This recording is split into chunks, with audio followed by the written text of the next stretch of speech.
As we all now recognize, the COVID vaccines were neither safe nor effective. If you got vaccinated, you're more likely to get sick. You're more likely to get severe illness, and you're more likely to die than if you were unvaccinated. Don't worry, they're going to talk about it, people. Those things are not true. I should just, right, Dr. Hotos? Those things are simply not true. As we all now So we're not going to spend any more time. I'm going to deal with this a little later, maybe today in a separate stream or tomorrow. Dr. Hotez is now becoming the coward Energizer bunny that just doesn't stop tweeting about how morally justified he is in refusing to debate RFK Jr. or anybody else for that matter. And he went on Aaron Burnett, what is it called, Out Front on CNN. He went on with Mehdi Hassan. Mehdi Hassan had a 30-second question. Vaccines are safe, are they not? This is totally good and totally safe and effective, are they not? Aaron Burnett had a question that was equally as hard-hitting journalism, really getting to the crux of the safety and efficacy of the jibby jab. Recognize the COVID vaccines were neither safe nor effective. If you got vaccinated, you're more likely to get sick. You're more likely to get severe illness, and you're more likely to die than if you were unvaccinated. They're safe, are they not? Let's pull up Mehdi Hassan here. Those things are not true. I should just, right, Dr. Hotos? Those things are simply not true. Yeah, it's just simply not true. End of discussion. The earth is round, the jab is safe and effective, and if you question the latter, you are as idiotic and outlandish as the one who questions the former.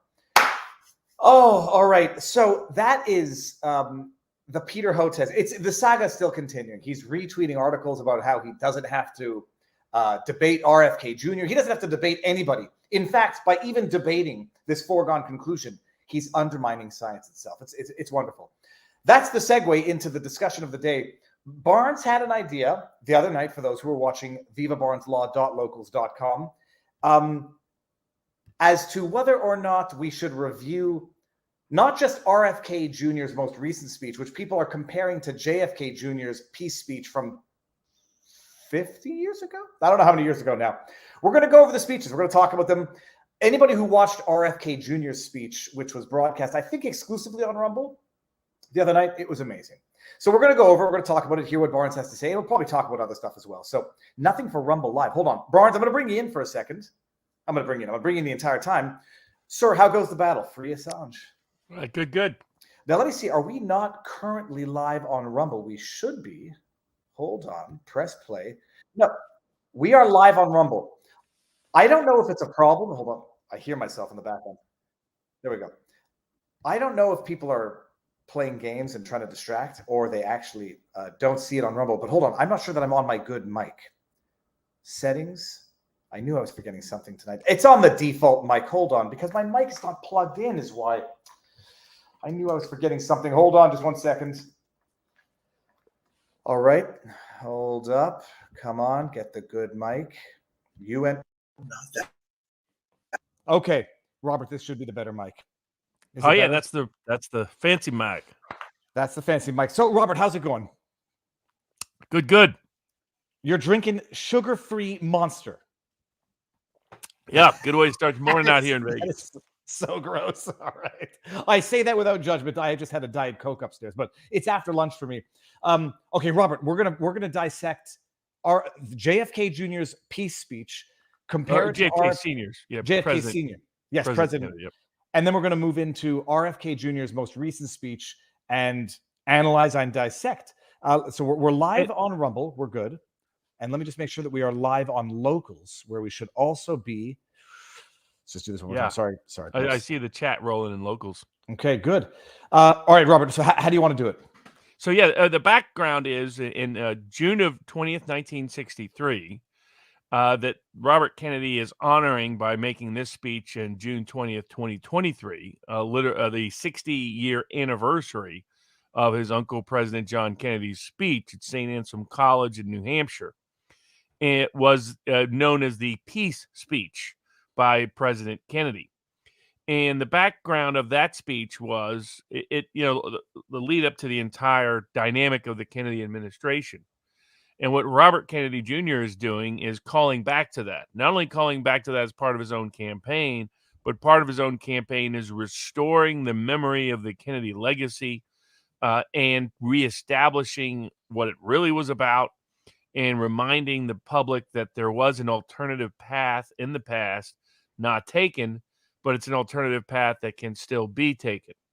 And thus, the point and purpose of the timing of the speech and the place of the speech and the subject matter of the speech for Robert Kennedy Jr. He Robert- will quote from the President John Kennedy's speech repeatedly throughout the Robert Kennedy speech. So I thought it was useful to play that President John Kennedy speech from 1963. It's about 25 minutes or so as critical historical context for Robert Kennedy's speech as well.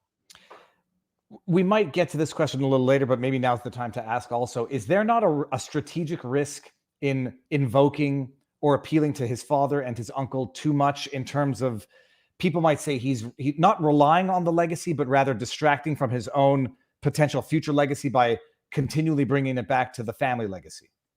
I think he's always trying to keep that balance, but in my view, I would do it more than he's done it so far. That, to me, what his campaign is really at core, at heart, all about is the path not taken for his father's campaign or his uncle's presidency, both cut short by assassinations. And I think that he believes those assassinations were caused by the same source of the problem of American politics today: an out of control military industrial complex, intelligence community, national security establishment that has usurped America's constitutional governance for its own pernicious parochial profit at the expense of the people and the public, and ultimately at the expense of both peace abroad and prosperity at home. So I think it's almost impossible to understand the significance and consequence of his own campaign in 2024 without recollection to his uncle and his father before. Now, my second question was this. I think it might be useful for everybody. We all understand the conspiracy theory behind the assassination of JFK Senior. Well, it is JFK. Do we say JFK Senior or JFK Junior? Yeah, JFK Senior. JFK so Junior JFK died later. We understand the rationale, or at least the conspiracy theory, which has largely seemingly been proven, that JFK wasn't playing along with the deep state, wasn't getting into war in Cuba, wasn't getting into war in Vietnam, wanted to dismantle the CIA. LBJ might have wanted to become president a little too bad. We understand the JFK assassination. What was the rationale? Because there was an interplay between the RFK assassination and the JFK assassination. I think maybe refresh everybody's memory who might not be as familiar with the RFK Senior assassination. Oh, sure. And as a broader public historical context, their father, Joe Kennedy, was the grandson of Irish immigrants who built up an economic empire in the United States, married into the other parts of what you could call the rising Irish aristocracy in Boston, the daughter of the Irish mayor. And Joe Kennedy had his own presidential aspirations and ambitions that were derailed by his longstanding opposition to war. He opposed both World War I and World War II. And because of it, even though two of his sons, Joe Kennedy Jr. and John Kennedy, would both serve in World War II, he had opposed the initial entrance or involvement in the war. That would derail his own political and presidential aspirations that would be placed on his eldest son, Joe Kennedy Jr., who would take on a high-risk assignment and die under some people's perspectives, mysterious circumstances in World War II. Jack Kennedy himself, future President John Kennedy, would become the shift of the father's ambitions. He also almost died in World War II in a famous P.T. Boat case that ultimately became a movie down the road. But John Kennedy would be elected to the U.S. House of Representatives. His campaign would be managed by Robert Francis Kennedy Sr., who gave up his own political aspirations that was then connected to serving with Senator McCarthy in the Senate to expose. McCarthy was an ally of Joe Kennedy, who believed that there was a serious problem in the post-war era of communist infiltration in the government. So they came from kind of a strong anti-communist background. Robert Kennedy would leave that position with Joe McCarthy to work with his brother, John Kennedy, and he would run all of John Kennedy's campaigns, his House campaign, his surprise bid, upset bid over Henry Cabot Lodge in Massachusetts in the early 1950s, his vice presidential bid in 1956 at the Democratic Convention, and then his what was seen as a long shot bid for the presidency, given his youth, for the in 1960. President Kennedy would win in a narrow election in 1960, and right after he won, this will be referenced in Robert Kennedy's speech. The 3 days before his inauguration, Eisenhower gave his famous military-industrial complex speech, where President Eisenhower warned of two things. First, the rise of the term military-industrial complex comes from President Eisenhower, the great World War II winning general and two-term president of the United States. In his farewell speech, said, "We have a dangerous military-industrial complex rising that may usurp American policy for its own ulterior agenda at the expense of both peace abroad and prosperity at home." He also warned of a rise of a professional, administrative, bureaucratic state that's not part of this particular presentation that Robert Kennedy Jr. is going to give, that we'll probably get into in a separate breakdown of Eisenhower's farewell address down the road. That leads to President Kennedy's inauguration. President Kennedy comes in believing that the military and the intelligence apparatus is okay. But first of all, he sees Eisenhower's striking farewell address a few days before his own inaugural address. Not long after, about a year, less than a year into his tenure, is the Bay of Pigs crisis. Before that, the intelligence community had come to President Kennedy and had said, "By the way, we're going to invade Cuba." And Kennedy said, "No, we're not." And they said, "Well, that's a problem for you, President Kennedy, because we've been training all these Cubans and they're going to be going in anyway.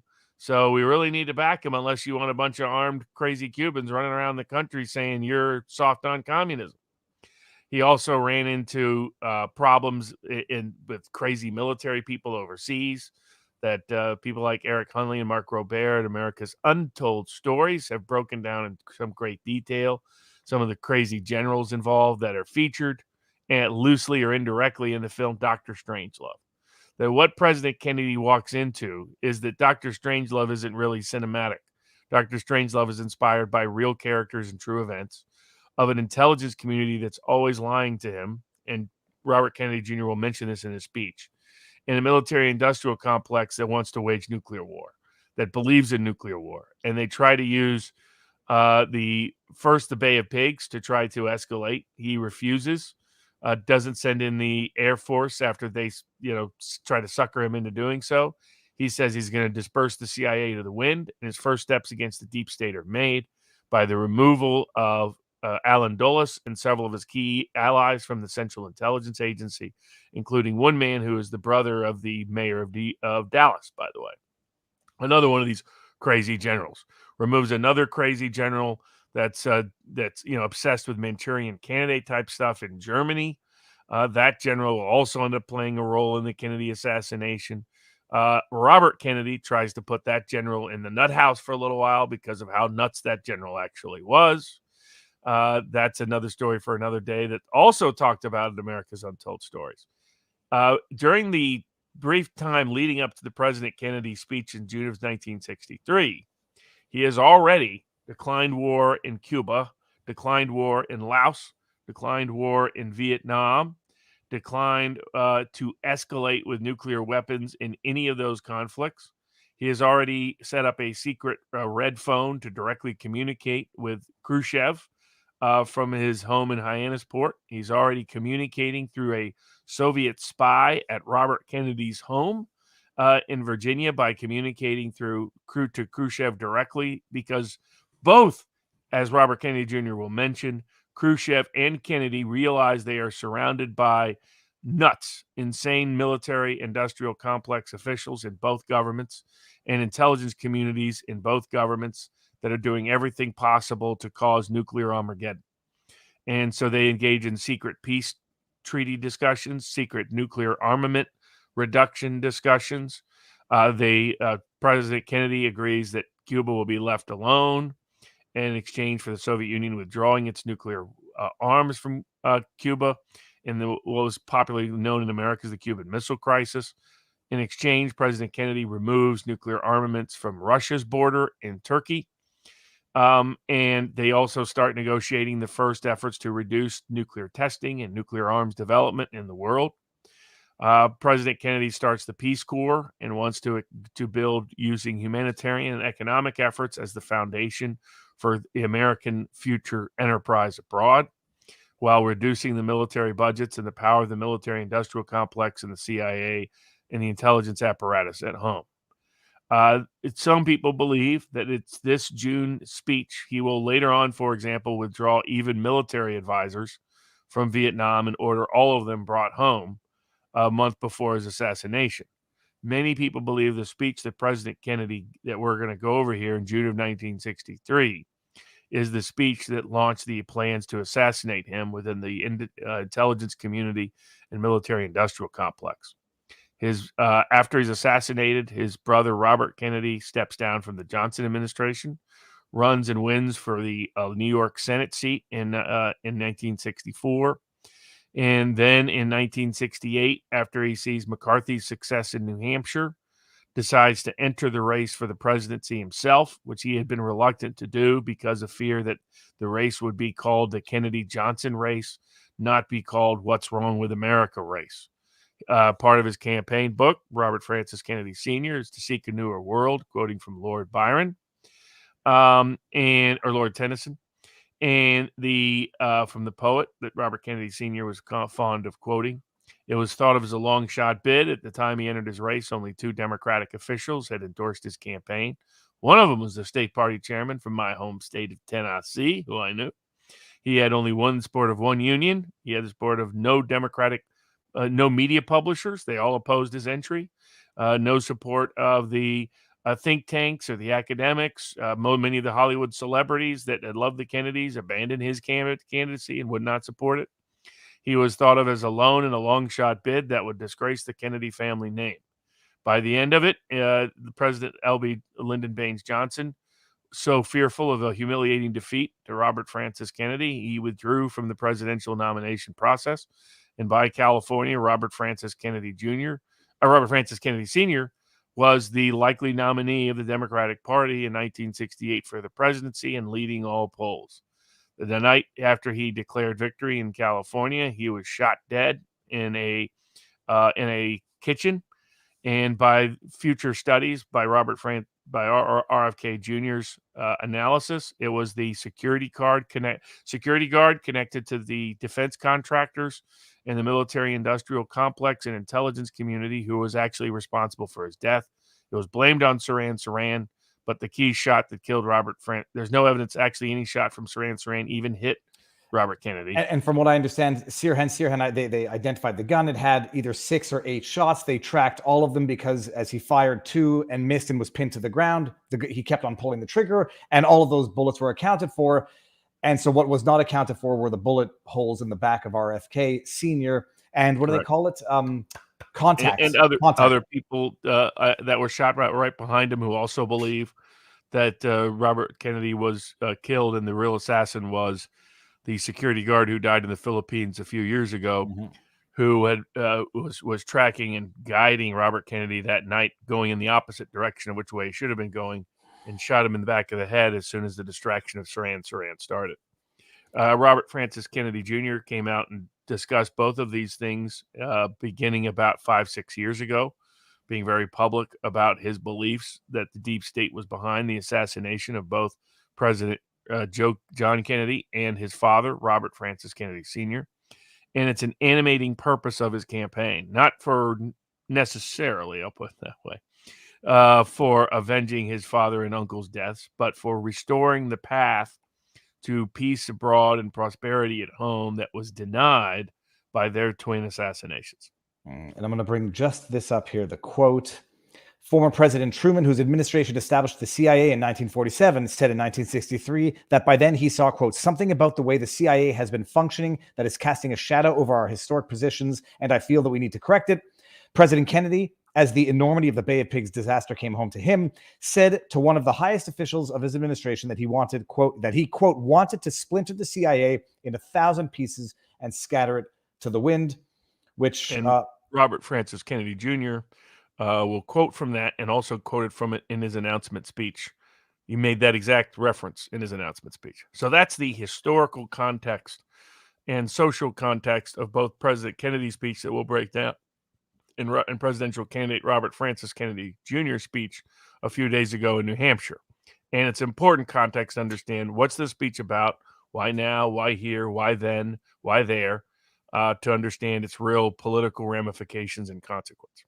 And just so everybody understands what the order is going to be, we're going to go over JFK's speech both on Rumble and YouTube, and then we're going to drop on YouTube, go over to Rumble to do RFK's speech, pulling it from Rumble as well. And let me just bring up a couple of super chats. White Monster greater than Red Bull by a factor of 1,000. I'll try it.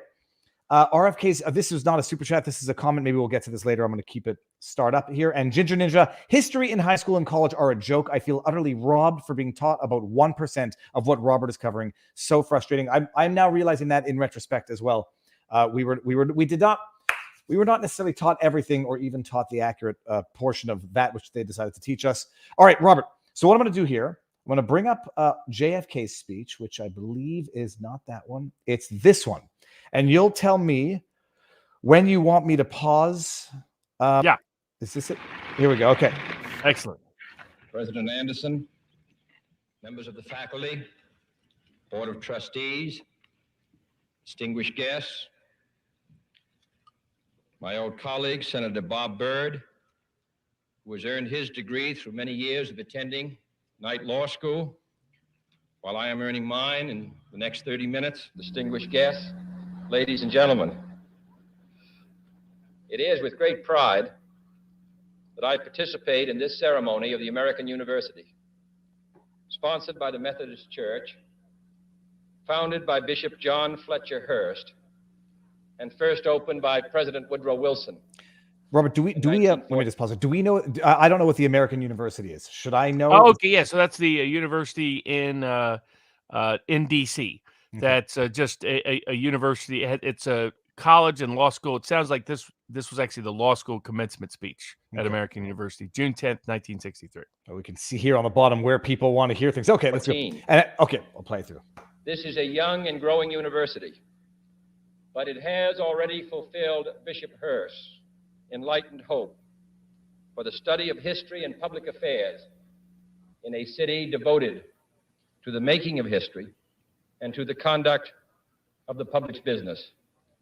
By sponsoring this institution of higher learning for all who wish to learn, whatever their color or their creed, the Methodists of this area and the nation deserve the nation's thanks. And I commend all those who are today graduating. Professor Woodrow Wilson once said that every man sent out from a university should be a man of his nation, as well as a man of his time. And I'm confident that the men and women who carry the honor of graduating from this institution will continue to give from their lives, from their talents, a high measure of public service and public support. And Robert, just to also contextualize, he's 45, 46 now. This is 2 years or give or take after the Bay of Pigs, a year and a half. Okay. Correct. There are few earthly things more beautiful than a university, wrote John Masefield in his tribute to English universities, and his words are equally true today. He did not refer to towers or to campuses. He admired the splendid beauty of a university because it was, he said, a place where those who hate ignorance may strive to know, where those who perceive truth may strive to make others see. I have therefore chosen this time and place to discuss a topic on which ignorance too often abounds and the truth too rarely perceived, and that is the most important topic on earth, peace. Robert, What kind of you know the history better or the context. Was JFK known as being a particularly good speaker at the time compared to previous politicians? Or is this just good in comparison to today? Both. Okay. Keep going now. of a peace do I mean, and what kind of a peace do we seek? Not a Pax Americana, enforced on the world by American weapons of war. Not the peace of the grave or the security of the slave. I am talking about genuine peace, the kind of peace that makes life on earth worth living, the kind that enables men and nations to grow and to hope and build a better life for their children. Not merely peace for Americans, but peace for all men and women. Not merely peace in our time, but peace in all time. I speak of peace because of the new face of war. Total war makes no sense in an Pause. age where Yep, great hold on, I powers lost can my maintain page. law. Okay. So that's what he's like. There he starts out very strong. He's laying out that he's rejecting what what he's now saying, and what he just said is in direct opposition, direct rejection of what his generals then believed, of what the intelligence community then believed, what the national security establishment then believed, whether for their own interest and their own power and their own self-aggrandizement or as part of their ideological perspective. They are advancing the notion of total war. They want total war. And they're defining peace as Pax Americana. That's what the Dulles brothers and the WASPs that ran the white Anglo-Saxon Protestants of the Northeastern elite, especially, that ran the intelligence agencies in particular, believed it. They believed that the World War II was won, and that some of the crazier generals believed now was the time to use military and martial power to dominate the globe. And the Central Intelligence Agency and their corporate lawyer allies in the beginnings of the modern American deep state believed now was the time for Pax Americana. And so he is laying down his complete, full rejection of that in this speech. And when he's dropping terms like total war is not the way, is this these are terms that are not known to the public, but are clearly terms used internally. So he's basically ratting out to the world, for lack of a better word, publicly admonishing inner discussions that he's having with intelligence and the military industrial complex. Exactly. He's saying, I'm rejecting this. It's wrong. It's dangerous. It's frightening. It's terrifying. And he's going to be pushing during this time frame for his treaty that he had to negotiate outside of his State Department, outside of his military, outside of his intelligence community to even get done, to reduce nuclear armaments, to reduce nuclear arms testing. And that's going to be the political, legislative context in which this speech is given. But fundamentally, this is the speech where he announces his complete break from the military-industrial complex and the CIA's ideas of the future and its current affairs. Okay. And relatively invulnerable nuclear forces, and refuse to surrender without resort to those forces. It makes no sense in an age where a single nuclear weapon contains almost 10 times the explosive force delivered by all the Allied air forces in the Second World War. It makes no sense in an age when the deadly poisons produced by a nuclear exchange would be carried by wind and water and soil and seed to the far corners of the globe and to generations yet unborn. Today, the expenditure of billions of dollars every year on weapons acquired for the purpose of making sure we never need them is essential to the keeping of peace. But surely the acquisition of such idle stockpiles, which can only destroy and never create, is not the only, much less the most efficient, means of assuring peace. I speak of peace, therefore, as the necessary, rational end of rational men. I realize the pursuit of peace is not as dramatic as the pursuit of war, and frequently the words of the pursuers fall on deaf ears, but we have no more urgent task. Some say that it is useless to speak of peace or world law or world disarmament, and that it will be useless until the leaders of the Soviet Union adopt a more enlightened attitude. I hope they do. I believe we can help them do it. Robert, what we know today of the military industrial complex, like the Halliburtons of the world, where not only do you sell the weapons or contract out the weapons, but you contract out the reconstructions of the nations that you've just destroyed.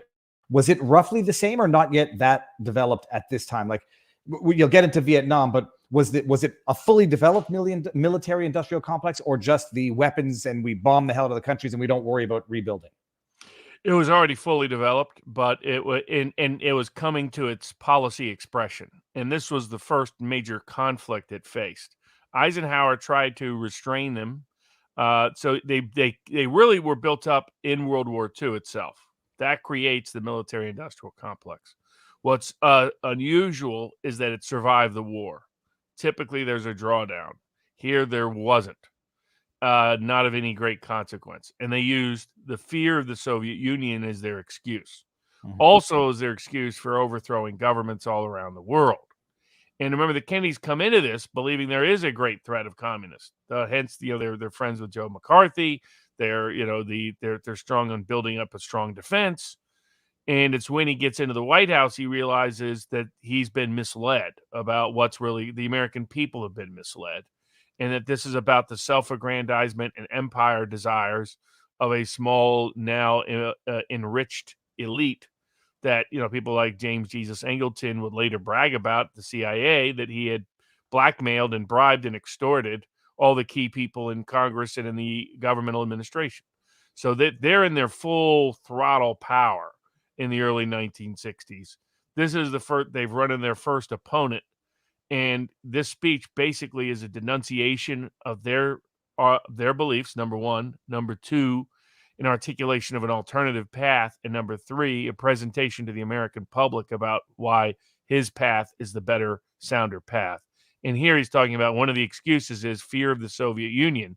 And he's going to bridge into why fear of the Soviet Union is not reason to have total wars, not reason to obsess over nuclear arms buildup.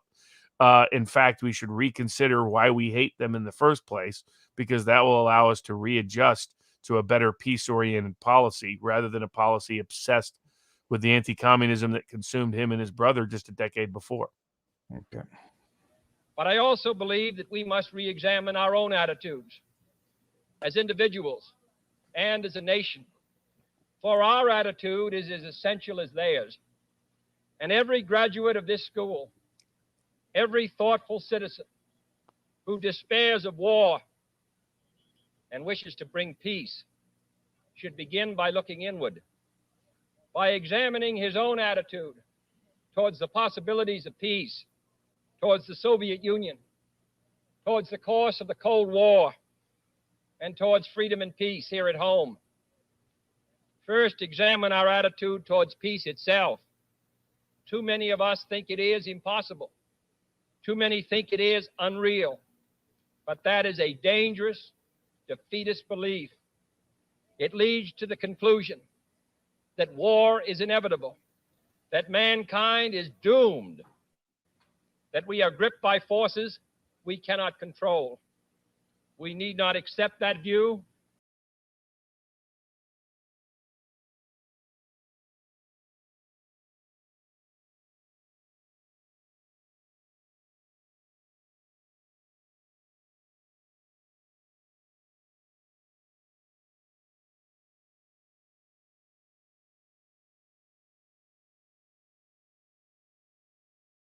I am not referring to the absolute, infinite concept of universal peace and goodwill, of which some fantasies and fanatics dream. I do not deny the value of hopes and dreams, but we merely invite discouragement and incredulity by making that our only and immediate goal. Let us focus instead on a more practical, more attainable peace, based not on a sudden revolution in human nature, but on a gradual evolution in human institutions, on a series of concrete actions and effective agreements which are in the interests of all concerned. There is no single simple key to this peace, no grand or magic formula to be adopted by one or two powers. Genuine peace must be the product of many nations, the sum of many acts. It must be dynamic, not static, changing to meet the challenge of each new generation. For peace is a process, a way of solving problems. With such a peace, there will still be quarrels and conflicting interests, as there are within families and nations. World peace, like community peace, does not require that each man love his neighbor. It requires only that they live together in mutual tolerance, submitting their disputes to a just and peaceful settlement. And history teaches us that enmities between nations, as between individuals, do not last forever. However fixed our likes and dislikes may seem, the tide of time and events will often bring surprising changes in the relations between nations and neighbors. Robert, I'm going to pause it here just to also add a little bit of the context. I was double checking the dates. This is a little over a year after JFK poo-poos Operation Northwoods, which was what the Department of Defense proposed to JFK to get the world to support the war in Cuba. Domestic terrorism, blowing up buildings, blowing up planes, blaming it on the Cubans to create this public support for a war against Cuba. So when he's giving this speech, he also knows just how dirty the military-industrial complex was willing to play. So let us persevere. Peace need not be impractical, and war need not be inevitable. By defining our goal more clearly, by making it seem more manageable and less remote, we can help all people to see it, to draw hope from it, and to move irresistibly towards it. And second, Pause let us there. re-examine our attitude towards the Soviet. Boom. Okay, go for it. So there he's highlighting that the one of the arguments against peace. The first argument against peace is that it's effective disarmament. There's another argument against peace that says we got to be focused and obsessed over the Soviet Union. Another argument against peace is that it's impractical, it's romantic, it's utopian, and he's rejecting each of those. And what he's saying, what peace really is a mindset of looking at every single conflict and looking at the goal and objective of resolution as not some romanticized idealism, but as a practical, pragmatic way of getting along with your neighbor. That you don't have to like your neighbor, you don't have to agree with your neighbor, you don't have to support your neighbor, you don't have to embrace your neighbor, while at the same time finding a way to avoid constant violent conflict with your neighbor.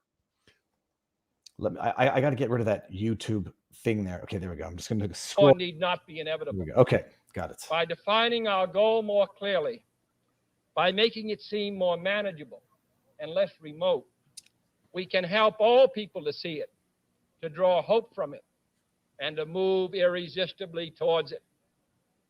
And second, let us re-examine our attitude towards the Soviet Union. It is discouraging to think that their leaders may actually believe what their propagandists write. It is discouraging to read a recent authoritative Soviet text on military strategy and find on page after page wholly baseless and incredible claims, such as the allegation that American imperialist circles are preparing to unleash different types of war, that there is a very real threat of a preventative war being unleashed by American imperialists against the Soviet Union.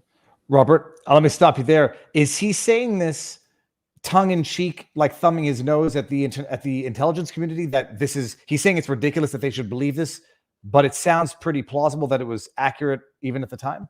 Correct.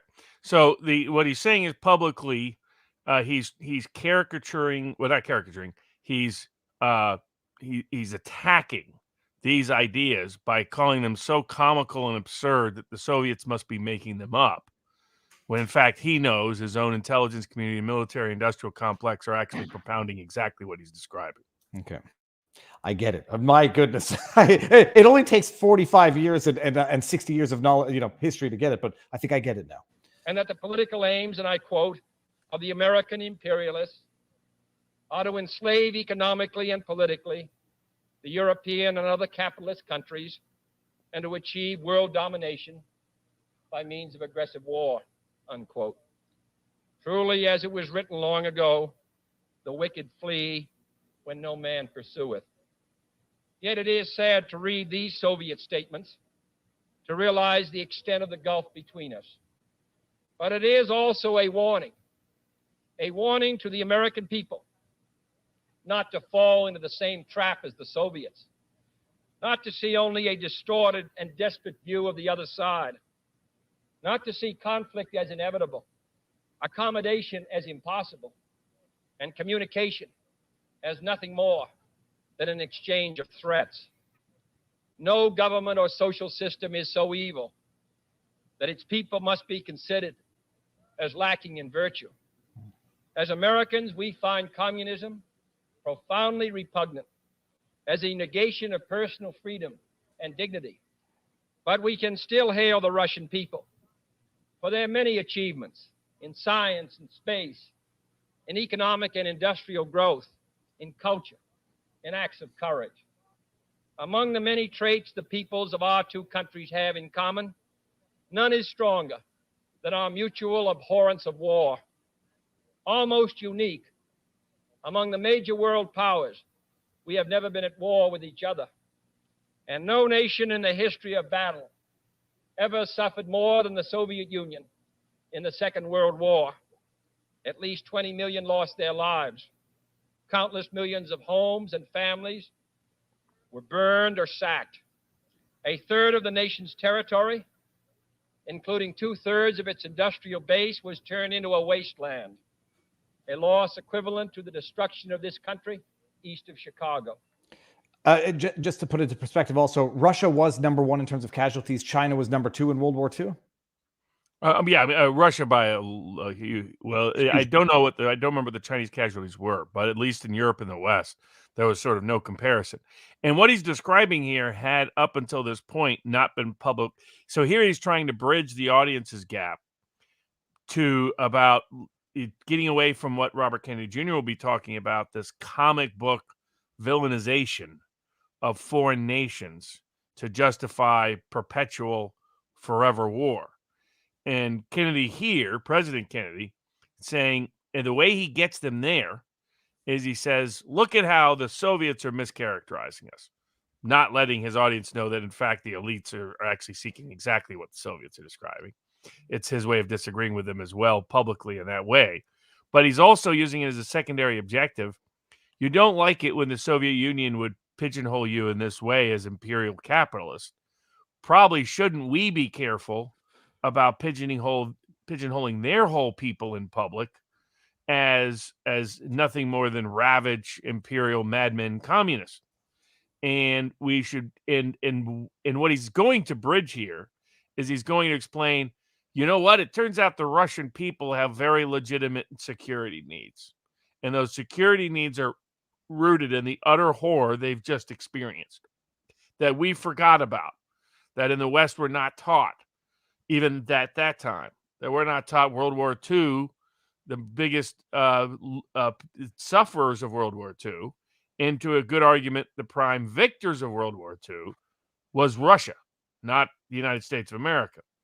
And what he's outlining is they just went, and why it matters, he goes, there's this recent traumatic, tragic history of the Russian people who don't want war or conflict with us, who have never been at war with conflict with us, but are almost paranoid in their security concerns, partially motivated by propagandistic elites pushing false narratives to create their own justification, because he's really paralleling it. What's happening in his own military-industrial complex is also happening in Russia. They're both using paranoid fears of the other to project their own power and create their own policies. But he's saying part of this is we as a people falling into that trap by getting into this comic book villain world, and we should recognize why they have these legitimate security needs. And this will be significant and repeated in Robert Kennedy Jr.'s speech in describing the Ukrainian conflict. He goes, my uncle understood long ago why Russian people have a legitimate security concerns and fears, given their unique history of suffering massive, horrendous invasions that have led to mass deaths of their own people and population. And we need to respect that in order to have meaningful, practical, functional peace, even if we dislike their political leaders, whether it's Khrushchev and communist or Putin in contemporary Russia. All right. Today, should total war ever break out again, no matter how, our two countries will be the primary target. It is an ironic but accurate fact that the two strongest powers are the two in the most danger of devastation. All we have built, all we have worked for, would be destroyed in the first 24 hours.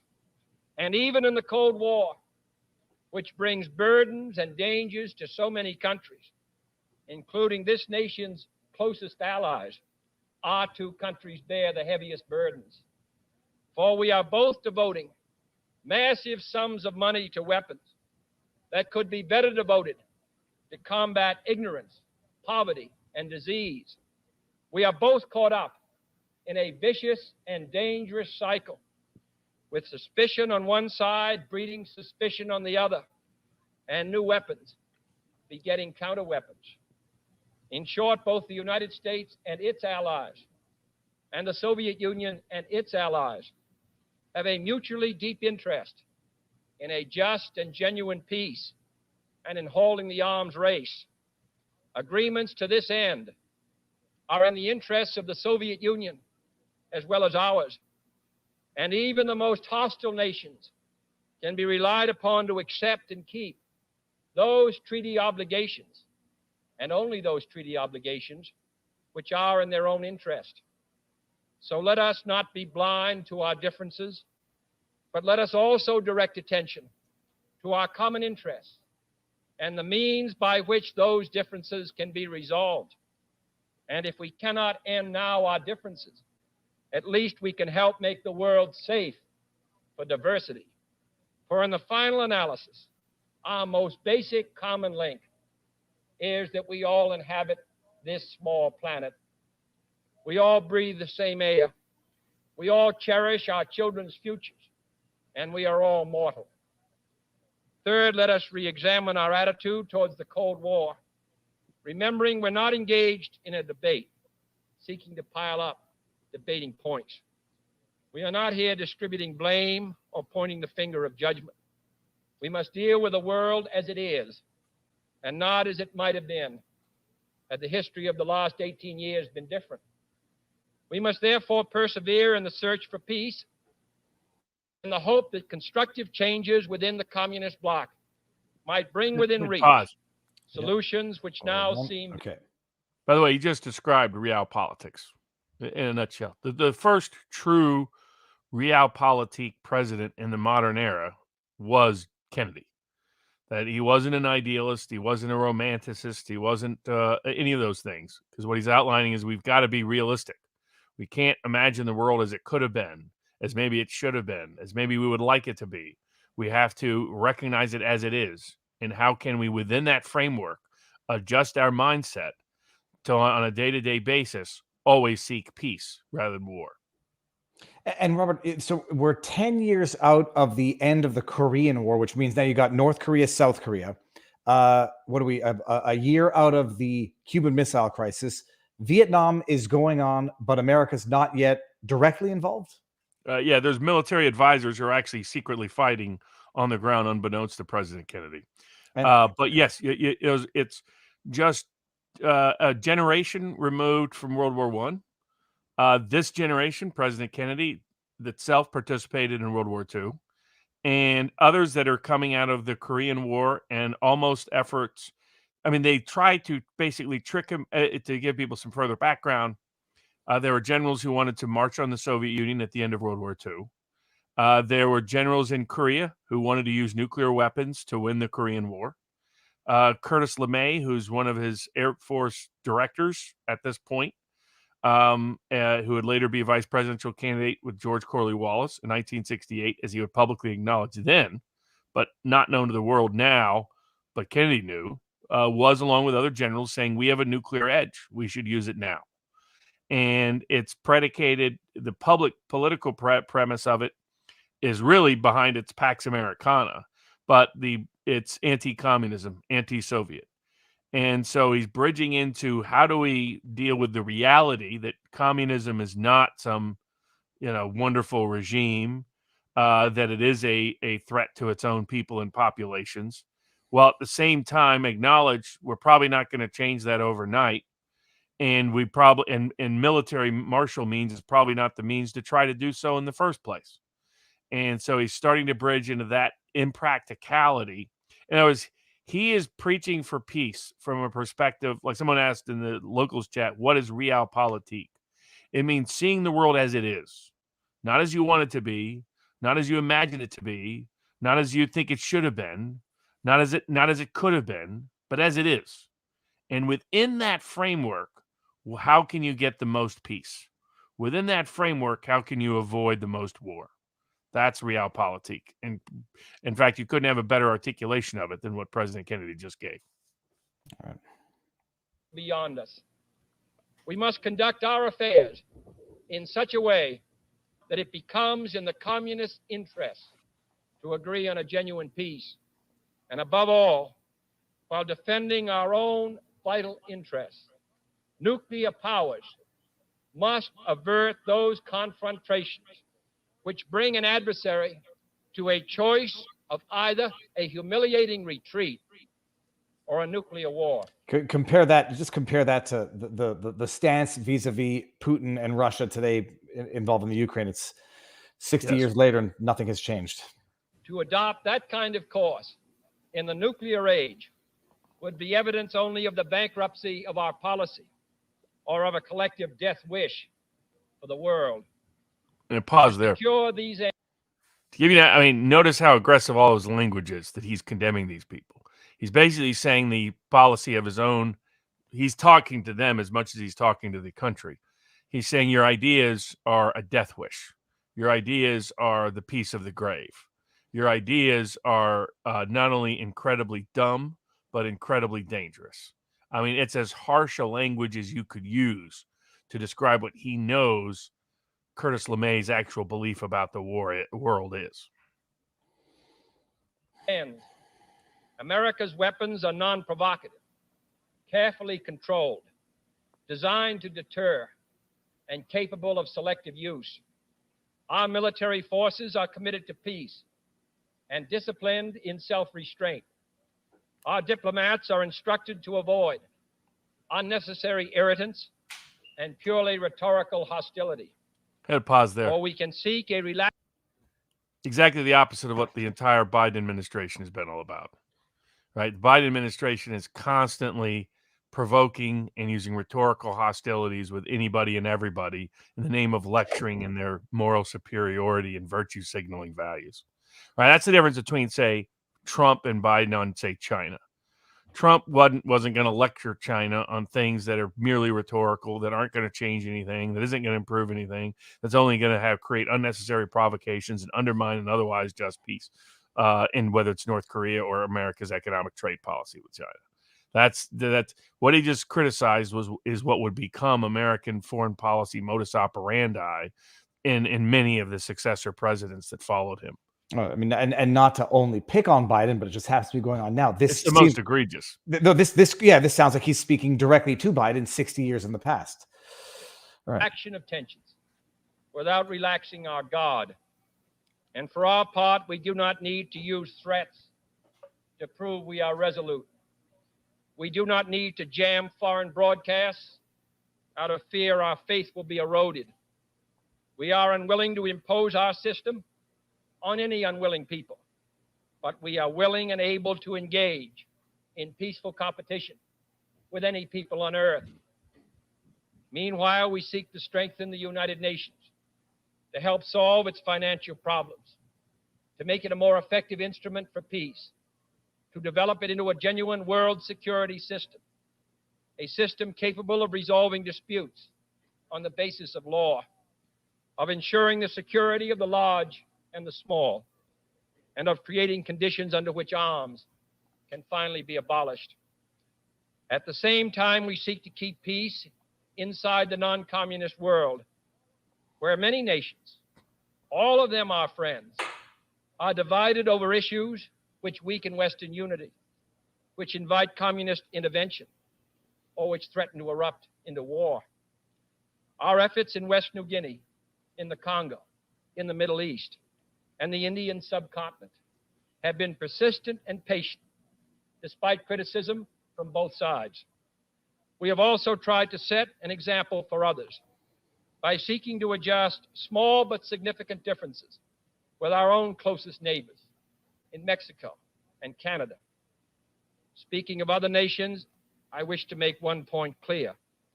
We are bound to many nations by alliances. These alliances exist because our concern and theirs substantially overlap. Our commitment to defend Western Europe and West Berlin, for example, stands undiminished because of the identity of our vital interests. The United States will make no deal with the Soviet Union at the expense of other nations and other peoples, not merely because they are our partners, but also because their interests and ours converge. Our interests converge, however, not only in defending the frontiers of freedom, but in pursuing the paths of peace. It is our hope and the purpose of Allied policy to convince the Soviet Union that she too should let each nation choose its own future, so long as that choice does not interfere with the choices of others. The communist drive to impose their political and economic system on others is the primary cause of world tension today. For there can be no doubt that if all nations could refrain from interfering in the self-determination of others, the peace would be much more assured. This will require a new effort to achieve world law, a new context for world discussions. It will require increased understanding between the Soviets and ourselves. An increased understanding will require increased contact and communication. One step in this direction is the proposed arrangement for a direct line between Moscow and Washington to avoid on each side the dangerous delays, misunderstandings, and misreadings of others' actions which might occur at a time of crisis. Just compare that to today, where countries are expelling diplomats from countries that they're at war with to basically cut off all discussion.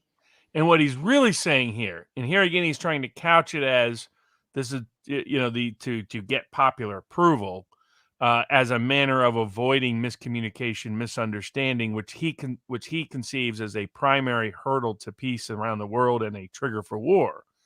But what he's really saying is, we cannot trust our own military industrial complexes. We cannot trust our own military advisors. We cannot trust our own national security advisors. We cannot trust our own intelligence community. We need direct communication. Now, what he hasn't told people is, my understanding is, at the time he's presenting this idea, he's already done it, in fact, as Robert Kennedy Jr. will talk about in his speech. He's already established a direct line. He's already established a direct means through his brother to communicate with a Soviet spy who liked to hang out at the Kennedy family house, Robert Kennedy's family's house, where Khrushchev and him would exchange letters in secret. But he's explaining here the predicate and the premise for something he's already done, and it's public necessity. And he critically notes the biggest trigger to war and obstacle to peace is foreign nations intervening in other countries' domestic politics, which will become relevant and pertinent to Robert Kennedy's presentation of how we got into Ukraine. All right. We have also been talking in Geneva about our first step measures of arms controls, designed to limit the intensity of the arms race and reduce the risk of accidental war. Our primary long-range interest in Geneva, however, is general and complete disarmament, designed to take place by stages, permitting parallel political developments to build the new institutions of peace, which would take the place of arms. The pursuit of disarmament has been an effort of this government since the 1920s. It has been urgently sought by the past 3 administrations. And however dim the prospects are today, we intend to continue this effort, to continue it in order that all countries, including our own, can better grasp what the problems and the possibilities of disarmament are. The only major area of these negotiations where the end is in sight, yet where a fresh start is badly needed, is in a treaty to outlaw nuclear tests. The conclusion of such a treaty, so near and yet so far, would check the spiraling arms race in one of its most dangerous areas. It would place the nuclear powers in a position to deal more effectively with one of the greatest hazards which man faces in 1963, the further spread of nuclear arms. It would increase our security. It would decrease the prospects of war.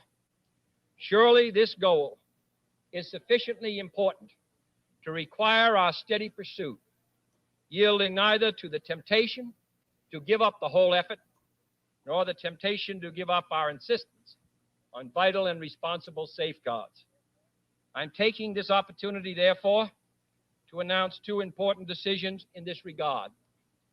First, Chairman Khrushchev, Prime Minister Macmillan, and I have agreed that high-level discussions will shortly begin in Moscow, looking towards early agreement on a comprehensive test ban treaty. Our hope must be tempered. And in fact, he's been negotiating this for a while at the time of this speech, but this was Our hopes completely must hated at the time he was announcing it I'm by just trying to, by both parties' political establishments. trying to imagine being within the deep state or the military body and like listening to This this. was is like- really a throwdown speech against everything they believed in. and now he gets assassinated 5 months after this. Correct. tempered with the caution of history, but with our hopes go the hopes of all mankind. Second, to make clear our good faith and solemn convictions on this matter, I now declare that the United States does not propose to conduct nuclear tests in the atmosphere so long as other states do not do so. We will not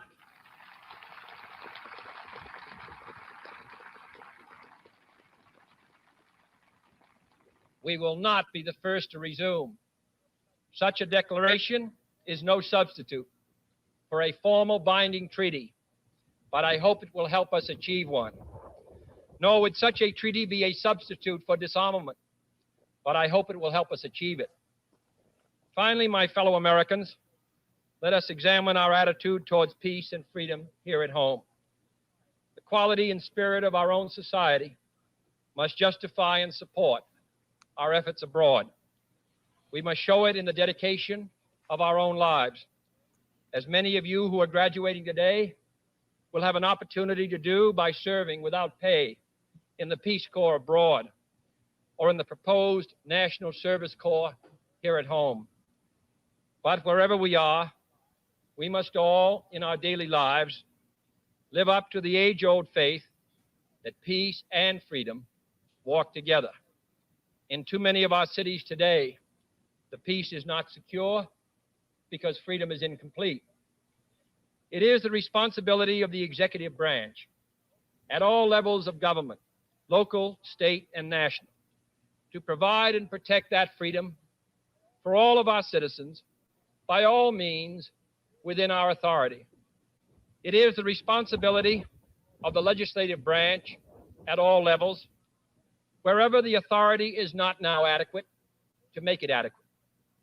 And it is the responsibility of all citizens in all sections of this country to respect the rights of others and respect the law of the land. All this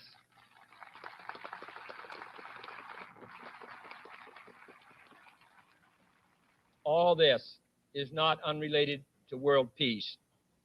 When a man's way please the Lord, the scriptures tell us, he maketh even his enemies to be at peace with him. And is not peace, in the last analysis, basically a matter of human rights?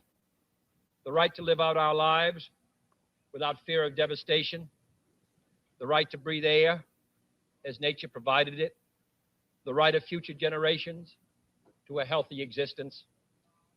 While we proceed to safeguard our national interests, let us also safeguard human interests.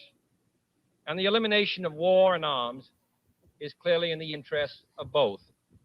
No treaty, however much it may be to the advantage of all, however tightly it may be worded, can provide absolute security against the risks of deception and evasion. But it can, if it is sufficiently effective in its enforcement, and it is sufficiently in the interest of its signers, offer far more security and far fewer risks than an unabated, uncontrolled, unpredictable arms race. He's not talking about Russia here, Robert, if I'm reading this right. Right. The United States, as the world knows, will never start a war. We do not want a war. We do not now expect a war. This generation of Americans has already had enough, more than enough, of war and hate and oppression. You tell there that's where the passion in his voice peaked. Well, I'll say what I have to say after the speech, but yeah, the United States will never start a war. Have things changed in 60 years? Indeed. We shall be prepared if others wish it. We shall be alert to try to stop it. But we shall also do our part to build a world of peace where the weak are safe and the strong are just. We are not helpless before that task or hopeless of its success. Confident and unafraid, we must labor on, not towards a strategy of annihilation, but towards a strategy of peace. That's it. Yep. Well, I'll say the ending was a little not anticlimactic, but abrupt. Robert, so what I was going to say is, let me take this out of here. It's his summation. We're either going to go to a world of annihilation or a world of peace. That's our choice. Total war and peace. He ended where he started in terms of bookmarking it. But his most passionate part you saw there peaked when he's talking about, he's speaking for his own generation, and he's speaking for the generation above him, later to be called the silent and greatest generations, saying we've fought enough war. Enough is enough. And that's a sort of personal, emotional attack on the morality of the position of the national security state, the obsessive anti-communists that were willing to have the world burn in the name of it, the intelligence community and the military-industrial complex. And it's the speech that probably got him killed. Well, when you mentioned doing this stream during your bourbon with Barnes on our locals community, and I was thinking like, well, maybe we'll skip the JFK speech because that's old and historical, and we'll go to the RFK. And I think this is actually not more important, but contextually more important, because I suspect more people have watched RFK's speech than ever watched this one or had it this fresh in the memory. It's critical to, this is what Robert Kennedy is. Why is he giving this speech? Why is he giving it in June? Why is he giving it on the 60th anniversary or, within 10 days of it? It's all because of his belief that this was a critical path that was rejected by the establishment, not by the American people, but by the establishment. And that it has all these reminders as to why we've gone AWOL over the last 60 years and why this administration in particular has gone AWOL and why it's the framework and filter we should be applying in our perspective to the Ukrainian conflict. That's why he'll constantly reference it, constantly quote from it, constantly provide context to it. You really can't understand Robert Kennedy's speech without understanding this speech and its historical significance. All right, now what I'll do before we head on over and end this on YouTube, I'm going to read the Rumble rants because I haven't read those yet. And there's a few of them. Let me see if I can get them here. Here we go. Okay. Boom shakalaka. I'm going to start going in the proper order. Finboy Slick tangential recommendation, White House plumbers. Interesting that Woody plays E. Howard Hunt, while Harrelson's real life dad also had suspected ties to the JFK assassination. Kay Isserhoff, I had chatted R.E. Garnet Harper, father of 5 denied kidney due to jab mandate several months ago. He lost his battle. Please help with his 5 kids if you can. Let me screen grab that. TA1234, we have General Milley, who said he would warn China if Trump was going to attack. If that's not treason, what is? Andre Tukulescu, I think I remember you have a shepherd, Andre, if I'm not mistaken, as a dog. Was it really JFK's decision to go with a convertible limo? I would look into the people who have suggested and enabled it. Matt G. Hammond, is it possible we could have avoided all of this if the U.S. would have engaged Russia after defeating the Germans like George S. Patton wanted to? I'm not your buddy, guys, as we are living through the controlled demolition of the West. This is being coordinated through various interest groups from ideology, greed, or to prevent nuclear war between U.S. and China. Tin Stacks, thanks, Viva and Barnes, for sharing this with me. This is the most important video you've ever put out, in my opinion. God bless you both. Britt Cormier, Viva. Is this your first time seeing this speech? Yes, it is. Where did you grow up? Some great frozen land up north. Oh, wait, never mind. And Barbisa Ariane, thank you both Thank you both, and chatters. And I'll read the two locals tips from Mighty Pax. Never heard this speech before. Great commentary and explanation. Thank you. And how come the deep state got away with killing JFK? There has been no accountability, no doubt. That's at our locals live chat at vivabarneslaw.locals.com, where everybody's above average, even the trolls. All right, now, Robert, I'm going to end it on YouTube, and we're going to go over to Rumble. There may or may not be time for the locals exclusive afterwards, but I'll see how. Yeah, I'll comment. I'll bring up those tips. Okay, because I might be getting weeded out of the basement from my children here. Okay, I'm removing on YouTube, and then we're going to be on Rumble exclusively. The link is there. I just sent it out. Rumble, locals,